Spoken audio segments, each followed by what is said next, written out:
안녕하세요. 이야기를 하기에 앞서 먼저 간단히 제 소개를 하겠습니다. 저는 올해로 결혼 14년 차 주부입니다. 슬아에는 중학생 큰딸과 초등학교 다니는 아들이 하나 있습니다. 저는 어릴 적부터 아버지에 대해 모르고 자랐습니다. 제가 기억이 있었을 때부터 아버지는 이미 저에겐 없는 존재였습니다. 학창시절 엄마에게 몇 번 아버지에 대해 물어본 적은 있으나 돌아오는 대답은 좋은 사람이었다는 것뿐 다른 것은 일체 알려주지 않았습니다. 그래서 저는 자연스레 아버지가 나와 엄마를 버린 것이라고 생각하며 살아왔습니다. 아버지의 부재 때문이었는지 뭔지 모르겠지만 저는 어릴 적부터 의지할 수 있는 남자를 만나 일찍 결혼하고 싶다는 생각을 가지게 되었어요. 그러다 대학생 때 남편을 만나게 되었습니다. 처음에는 양가 모두 반대가 있긴 했지만 조금 일찍 찾아온 축복으로 인해 결혼을 할 수밖에 없는 상황이 되었고, 그렇게 저는 남들보다 좀 이른 결혼을 하게 됐습니다. 그런데 결혼을 하고 보니 저희 시댁은 다른 집과는 다른 곳이었습니다. 결혼 전에 남편에게 언뜻 들어 어느 정도 예상은 하고 있었지만 실제로 부딪혀 본 것은 또 달랐습니다. 남편의 집안은 종갓집까지는 아니지만 종친회 같은 것이 있어서 집안의 큰 일들을 결정했고, 아직까지도 집안과 조건을 따져 어른들끼리 선약속을 잡고 결혼 약속까지 하는 풍습도 남아 있었습니다. 당연히 집안 분위기는 가부장적이었고 저는 한 집에 시부모님만 아니라 시할머님까지 모시고 살았습니다. 만삭인 와중에도 매일 시부모님과 시할머님의 삼시세끼 밥상을 차려야 했고, 가끔 집안 어르신들이 집에 오시기라도 하는 날에는 그야말로 하루 종일 허리도 한번 못 펴고 음식을 내가야 했습니다. 정말 내가 타임슬립을 해서 조선시대에 시집을 온 것이 아닌가 할 정도로 너무 힘들었습니다. 하지만 이런 것들은 몸이 힘든 문제라서 참을만 했죠. 결혼 후 가장 힘들었던 것은 마음이 힘든 것이었습니다. 이런 집안인이 저를 처음부터 좋아하지 않는 것은 어찌 보면 당연했습니다. 이 집 기준으로 보면 저는 아버지에 대해 아는 게 없는 사람이었고, 그 말은 즉 뿌리를 모르는 사람이었으니까요.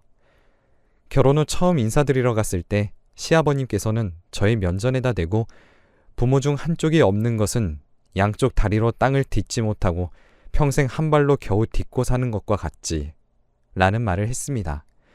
그만큼 불안한 존재라는 말이었죠. 그날 집에 돌아와 펑펑 울었습니다. 아버지가 없다는 사실만으로 사람을 대놓고 무시하는 시아버지가 미워진 것은 당연했고, 저를 버린 아버지에 대해 한 번도 제대로 얘기해주지 않은 어머니에 대한 원망도 터져 나왔습니다. 남편이 달래줘서 겨우 진정했습니다. 남편은 다행히 가부장적이거나 하는 사람은 아니었지만 그런 집안에서 자란 만큼 예의를 차리는 편이었고 가풍을 존중하려 했습니다. 저에게 미안해하면서도 제가 어느 정도는 자신의 집안을 이해하고 견뎌주기를 바랬죠. 남편이 너무 좋은 사람이고 또 너무 사랑하니 대부분의 힘든 것들은 견딜 수 있었습니다. 하지만 한 번씩은 못 견디겠다 싶을 정도로 울컥하는 순간들이 생기곤 했습니다. 어르신들이 사람은 자신의 뿌리를 아는 게 중요하지. 부는 부대로, 모는 모대로 각자 배울 것이 있는데 그중 반이 비었다면 말 그대로 반푼이 아니겠나 등 아무렇지 않게 내뱉는 말들은 제 가슴을 쿡쿡 찔렀습니다. 14년이라는 길다면 길고 짧다면 짧은 시간을 보내면서 제 마음은 있는 대로 핥힘당했고 피가 나고 딱지가 앉았죠. 이미 흉터가 되어 이제는 안 아플 만도 하건만 익숙해지지 않더군요. 전 그런 말을 들을 때마다 상처를 받았습니다. 그렇게 참다 못한 저는 결국 작년에 크게 한번 폭발하고 말았습니다. 그날도 집안 어르신들 4분 정도가 집에 놀러 오셨고, 저는 어김없이 상을 차려 어르신들과 시아버님이 계신 방으로 들고 들어갔습니다. 그런데 몸이 안 좋은 상태에서 무리를 한 것인지 현기증이 갑자기 찾아왔고, 그러다 그만 상을 바닥에 놓으려다 삐끗하고 말았습니다. 다행히 상이 엎어지거나 하지는 않았지만 상 위에 있던 고구마와 김치가 방바닥으로 떨어졌습니다. 저는 매우 놀라 어르신들과 아버님께 연신 고개를 숙인 뒤 걸레를 가지고 와 떨어진 김치 조각을 훔치고는 접시를 가지고 방을 나서는 제 등 뒤에서 어르신 중 한 분이 "으이그 쯧쯧 집에서 배운 게 없으니 저러지 어휴" 라고 하는 말을 듣게 되었죠. 그 말을 듣자 걸레를 쥐고 있던 손에 힘이 꽉 들어갔습니다. 아니, 대체 이 일과 내 가정교육이 무슨 상관이 있지? 내가 아버지가 없어서 고구마랑 김치를 쏟았다는 건가? 저 사람들은 대체 나를 뭐라고 생각하는 거지? 라는 생각에 얼굴이 점점 붉어졌습니다. 10년 넘게 매일매일 이런 일들은 셀 수도 없이 많이 겪었기 때문에 웬만하면 제가 넘길 줄 알았고 한 귀로 듣고 한 귀로 흘릴 줄 알았습니다만 그날은 왠지 도저히 참아지지가 않았습니다. 작은 구멍으로 둑이 무너지듯 그 작은 말이 저를 무너지게 만들었습니다. 결국 저는 김치 국물이 흥건히 적셔져 있는 걸레를 그 어르신 얼굴에 던지고 접시 위에 있는 고구마와 김치도 어르신의 얼굴을 향해 모조리 던져버렸습니다. 어르신의 얼굴은 김치 국물로 뒤덮였죠. 어르신의 비명소리에 주방에 계시던 시어머니는 놀라 뛰어나오셨습니다. 어머, 이게 무슨 소리니? 시어머니의 말에도 저는 온몸에 힘을 주고 씩씩거렸습니다. 시아버지는 저를 보며 집안에 어른들이 있는데 이게 무슨 소란이냐? 너희 어미가 그렇게 가르치디? 라고 했고 그 말에 이미 땅에 떨어져 있던 김치국물이 흥건한 걸레를 주어 다시 시아버지의 얼굴에 던져버렸습니다. 시아버지의 얼굴과 부딪히자 걸레 안에 있던 김치들이 바닥에 흩뿌려졌습니다.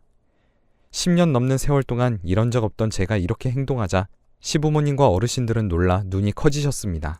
저는 시아버님과 어르신들이 있는 쪽을 보고 말했습니다. 14년입니다. 14년이라고요. 아버님, 대체 언제까지 그런 얘기로 저를 깎아내리실 생각이세요?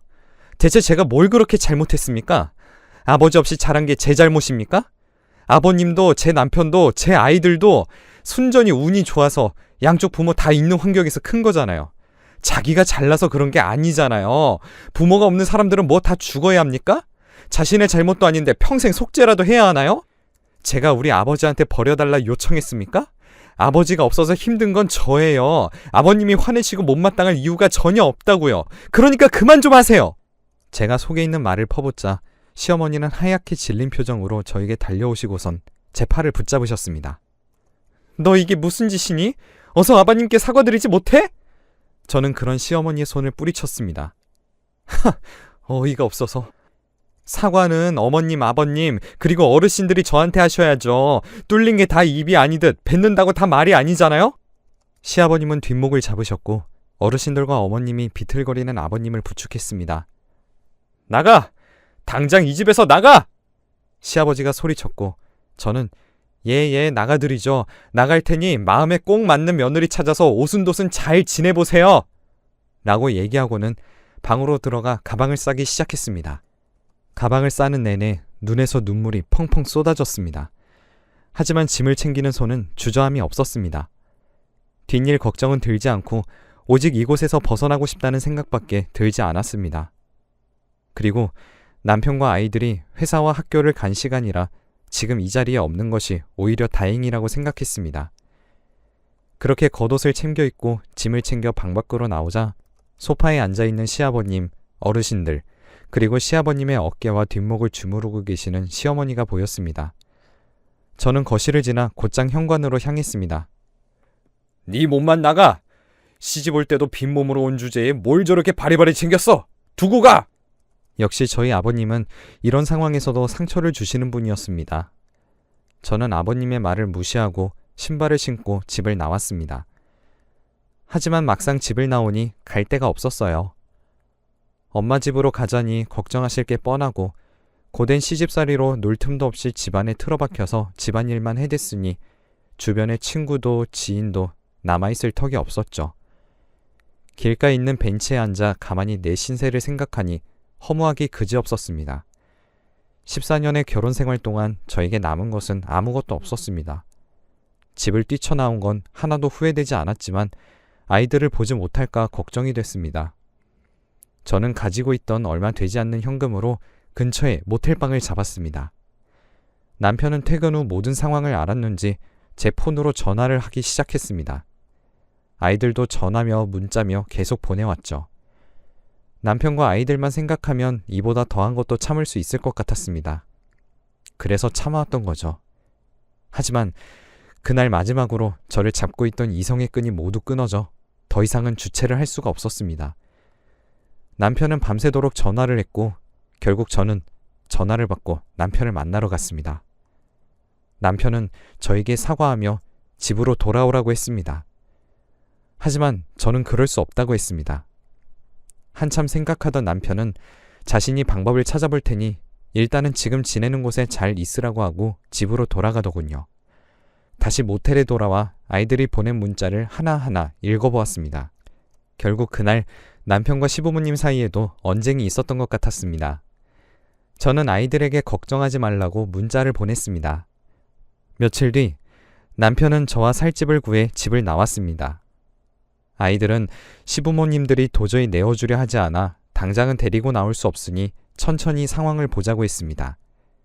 그렇게 몇 달이 지나 해가 바뀌었고 저랑 남편은 여전히 시부모님과 따로 지내고 아이들은 시부모님과 함께 지냈습니다. 아이들과 지내고 싶었지만 시부모님들은 여전히 강경하셨고 억지로 데리고 왔을 때 괜히 아이들에게까지 불똥이 튈까봐 차마 그러지 못했습니다. 아이들과 시간을 보내고 싶어도 정해진 스케줄보다 조금이라도 늦게 들어가거나 하면 시아버님의 불호령이 떨어졌기에 아이들을 만나려면 학교 앞에서 기다리고 있다 얼굴만 겨우 보는 것이 다였습니다. 다행히 옆에 남편이 있어줘서 그나마 버틸 수 있었던 것 같네요. 그러던 어느 날 저에게 전화 한 통이 왔습니다. 자신을 변호사라고 소개한 그 사람은 저에게 아버지 보험금 때문에 연락을 했다고 했습니다. 저는 당혹감을 감출 수가 없었습니다. 일단 다시 연락을 드리겠다고 한 뒤 남편에게 전화를 걸어서 얘기했습니다. 남편은 직접 변호사와 통화해 본 뒤 월차를 내고 저와 함께 변호사를 만나러 갔습니다. 변호사의 말에 따르면 제 아버지가 일하는 도중에 사고로 돌아가셔서 보험금이 나왔는데 상속자 모두에게 동의를 받지 않으면 보험금 지급이 되지 않아 저를 찾았다고 했습니다. 아버지에게는 부인과 두 딸이 있지만 제가 친양자로 올라 있어서 상속권이 생겼다고 했습니다. 따라서 저의 동의가 필요하니 유가족들을 만나서 합의를 해야 해서 진행을 해야 한다고요. 변호사의 말을 듣고 있자니 제 정신이 아득해졌습니다. 평생 만나지 못할 거라 여겼던 아버지에 관한 첫 소식이 죽음인 것도 모자라서 따로 부인과 딸까지 있었고 유산까지 받아야 한다니 정말 웃어야 할지 울어야 할지 갈피를 잡을 수가 없었습니다. 저는 조금 더 생각을 해본 후에 다시 오겠다고 하고는 집으로 돌아왔습니다. 집에 돌아와 남편과도 상의를 해보고 저도 깊이 생각을 했습니다. 여태껏 없이 살았던 아버지인데 이제와 굳이 그 가족까지 만나서 혼란을 느낄 필요가 있을까 싶더군요. 더군다나 이미 아버지는 이 세상에 없으니. 하지만 문득 궁금해졌습니다. 어떤 사람이 나를 이토록 평생 힘들게 한 건지, 어떤 집에 어떤 얼굴을 하고 있고 어떻게 살았던 사람인지 꼭 확인하고 싶었습니다. 시아버지가 그렇게 지긋지긋하게 얘기하던 뿌리, 나의 뿌리가 무엇인지 알고 싶었습니다. 며칠 뒤 유가족을 만나러 다시 변호사 사무실을 찾았습니다. 사무실에 들어가자 저보다 먼저 도착해 기다리고 있던 유가족들이 보였습니다. 당연히 나이가 제일 많아 보이는 쪽이 아버지의 아내일 것이고 나머지 두 명이 두 딸인 것 같았습니다. 저는 세 사람의 맞은편에 앉았습니다. 그런데 예상과는 달리 두 딸은 저보다 한참 어려 보였습니다. 사실 아버지에게 부인과 두 딸이 있었다고 했을 때 어머니가 그동안 아버지에 대해서 이야기하지 못한 이유가 그것이라고 생각했습니다. 자신은 임자 있는 사람을 건드린 여자이기에 밝힐 수 없을 것이라고 이해했었습니다. 그래서 당연히 두 딸도 저보다 나이가 많겠거니 여겼는데 두 딸은 누가 봐도 어리게 보면 20대 후반, 많이 봐서도 겨우 30대 초반 정도로만 보였습니다. 그렇게 의아한 생각을 하고 있었을 때 산재 관련 노무사가 와서 보험금 지급 금액과 합의에 대한 내용을 설명했고 이어 변호사가 유산 상속에 관한 설명을 했습니다. 그런데 보험금 중 저에게 할당되는 금액이 생각보다 컸습니다. 아버지의 부인은 그러게 진작 이름 빼자니까 라고 작게 읊조렸습니다. 변호사는 모든 설명을 마치고 저희에게 법정 비율대로 상속되는 것에 동의하는지 물었고 우리는 분쟁 없이 모두 동의했고 합의는 원만하게 이루어졌습니다. 아버지에 대해서 알고 싶어서 찾아왔는데 결국 아버지의 이름과 나이 그리고 공사를 하던 현장에서 발을 헛디뎌 돌아가셨다는 것 말고는 알아낸 게 없어서 허탈했습니다. 아버지가 돌아가신 뒤 저를 찾느라 꽤 시간이 흘렀기 때문에 아버지의 장례식도 이미 치러진 뒤여서 아버지를 뵐 방법이라고는 묻혀 계신 곳에 가는 것밖에 없었습니다. 저는 변호사 사무실에서 나오며 아버지의 부인분께 아버지가 계신 곳을 알려달라고 할 생각이었습니다. 그런데 그때 부인분이 먼저 저에게 다가오셨습니다. 그러더니 할아버지께서 찾으시니 한번 뵈러 와 라고 말하고는 명함 하나를 건네셨어요. 명함에 있는 주소를 찾아가 보니 커다란 기와집이었습니다. 뒤로는 선산으로 보이는 산도 보였습니다. 사람의 안내를 받고 들어간 곳에는 기품 있는 할아버지가 앉아 계셨고 할아버지는 저를 보며 옛날 아버지와 엄마 이야기를 들려주셨습니다. 아버지 때까지만 해도 이 집안도 며느리를 골라 데려오던 시절이었기에 연애를 하던 아버지와 엄마는 헤어질 수밖에 없었다고 하더군요. 하지만 아버지는 저만이라도 챙기고 싶었는지 주변에서 그렇게 호적에서 빼려고 했지만 아버지가 친양자로 넣어놓는 바람에 제가 아직 아버지 호적에 올라있는 거라고 하시며 지금이라도 원하면 가족의 일원으로 살아도 좋다고 하셨습니다. 알고 보니 아버지는 종갓집 종손이셨습니다. 하지만 밑에 아들이 없고 딸만 셋을 뒀으니 따지고 보면 제가 종갓집 맏딸이더군요. 할아버지께 너무 갑작스러운 일이니 생각을 정리하고 다시 찾아뵙겠다고 인사를 올리고 집을 나서는데 다리가 후들거렸습니다. 드라마에서 신데렐라 스토리로 많이 보고 인생 역전 상황도 많이 봤지만 저에게 그런 일이 일어날 것이라고는 생각도 못했거든요. 그렇게 집안 따지던 집안에 시집을 가서 뿌리가 없다고 구박이란 구박은 다 받던 제가 유서 깊은 명문가 종갓집 맏딸이라니 이게 무슨 상황인가 싶었고 도저히 실감이 나지가 않았습니다.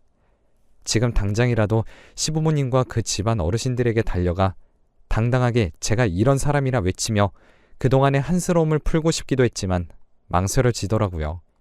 가장 큰 문제는 엄마에게 이 모든 상황을 어떻게 설명해야 할지 모르겠더군요. 아직 엄마는 아버지가 돌아가신 것도 제가 아버지의 가족을 만났다는 것도 모르고 계신데 도대체 어디서부터 어떻게 설명을 해야 하며 또 만약 내가 이 집안의 일원이 되겠다 결정했을 때 엄마가 반대한다면 그건 또 어떻게 설명을 해야 하는지 머리가 터질 것 같았습니다. 솔직히 15년 전에 저였다면 결정하기 쉬웠을 것 같습니다. 어쨌든 저를 외면한 아버지고 집안이니 뒤도 돌아보지 않고 거절했을 것입니다. 또 10년 전에 저였다면 가족과 친지 집안이 생긴다는 것이 좋아 그 자리에 승낙해버렸을지도 모릅니다. 하지만 저는 이미 너무 어리지도 너무 단순하지도 않은 나이가 되었고 현실적인 것을 생각하지 않을 수가 없었습니다. 집에 돌아와 남편과 상의를 해보았지만 남편도 딱 뭐라고 결정해주기 어려운 문제다 보니 저의 선택에 맡기겠다고 했습니다. 그렇게 치열하게 고민을 하며 지낸 며칠이 지나자 뜬금없이 시어머니에게 연락이 왔습니다. 당연히 저는 또 지난번처럼 당장 남편과 이혼하라는 협박 전화거나 아이들을 찾는 연락이겠거니 생각하고 한숨을 쉬며 전화를 받았습니다. 그런데 무슨 일인지 얘야 하고 부르는 시어머니의 목소리가 한없이 부드럽더군요. 결혼 생활 동안 한 번도 들어본 적이 없는 목소리에 순간 소름이 쫙 끼쳤습니다. 시어머니는 저에게 시아버님이 꼭 뵙고 싶어 하니 집에 한번 오라는 말을 전했습니다. 집에 오라니 제가 집을 나온 이후로 한 번도 듣지 못한 말이었습니다. 의아했지만 평소와 너무나 다른 시어머니의 태도에 문득 호기심이 생겨 집에서 나온 지 몇 달 만에 처음으로 집으로 향했습니다. 현관에서 저를 맞아주는 시어머니의 얼굴엔 전에는 없던 온화한 미소가 가득했습니다. 그리고 방에서 아버님을 뵈었을 때는 더 기함할 수밖에 없었습니다. 아버님이 제게 여태 미안했다고 사과하셨기 때문이죠. 그러면서 아이들이 엄마 아빠 없이 얼마나 외롭고 힘들겠냐며 돌아오라고 하더군요. 저는 너무나 의아했지만 생각해보겠다고 대답하고 나오려고 했어요. 그런데 그때 종가에서 걱정이 많으시더구나, 아이들도 보고 싶어 하시고 하더군요. 시아버님 입에서 나온 종가라는 단어에 이 모든 게 이해가 됐습니다. 집안끼리의 네트워크가 작동해 제 소식이 이미 전해진 것 같았습니다. 저는 너무 어이가 없어 헛웃음이 나왔습니다. 그렇게 시부모님 집을 나와 저희 집으로 돌아왔고 아직도 저는 고민에 빠져 있습니다. 저는 아직도 제가 어떻게 해야 하는지 모르겠어요. 지금 그 집안의 일원이 되면 시댁에서도 인정받고 살며 남편과 아이들도 보고 살 수 있지만 맏딸이라는 역할을 해내야 하고 또 어머니도 설득시켜야 하고 시댁 식구들을 계속 보고 살아야 할 것입니다. 거절한다면 편히 살 수는 있겠지만 지금 상황에서 나아지는 게 없겠죠. 너무 답답한 마을에 글로나마 제 사정을 풀어봤습니다. 긴 글 읽어주셔서 감사합니다.